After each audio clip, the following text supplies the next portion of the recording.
my dad broke my virgin क्या अब त्यो भन्दाखेरि पनि साइको हुन्छ क्या दाइ बाबा साइको हुन्छ क्या त्यो दिन म यति रोएँ होइन यति रोएँ अनि त्यसको भोलिपल्ट कि पर्सि भोलिपल्ट पनि फेरि त्यही रिपिट भयो होइन त्यसपछि म गएँ माइल बाबाको घरमा गएँ क्या अनि माइल मम्मी हुनुहुन्थ्यो फुपू हुनुहुन्थ्यो अनि हजुरआमा हुनुहुन्थ्यो अनि मैले भनेँ मलाई ड्याडीले यस्तो यस्तो गर्नुभयो हिजो अस्ति फुलचोकी गएको थिएँ अनि यस्तो यस्तो गर्नुभयो म घर डर हुन्छ नि त दाइ हो कि ल भनौँ न अनि मैले त्यसो भनेर म नमिठो रोएँ क्या दाइ मलाई घर जान हात खुट्टा कामिरहेको थियो क्या म घर नजाने मलाई फेरि त्यस्तै गर्छ म घर जाँदिनँ नजाने भने क्या दिदी मलाई फेरि त्यस्तै गर्छ म नजाने भन्नु भने दिदीहरूले चाहिँ अनि नजाने भन्नुभयो होइन अनि पछि ड्याडले बोलाउनु भयो क्या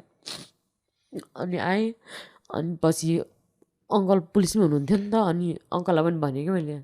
अनि ड्याडले मलाई यस्तो यस्तो गर्नुभयो यस्तो यस्तो गरेर म फुलचोकी गएको थिएँ त्यो भिडियो मैले हेरे पनि थिएन के पनि थिएन तैँले हेरिस् होला अब यस्तो यस्तो कस्तो कस्तो लाग्यो यताउता भन्नु मलाई यस्तो गर्नुभयो भनेको अनि अङ्कल आउनुभयो कि अङ्कल ड्रेसमै आउनु भएको थियो अनि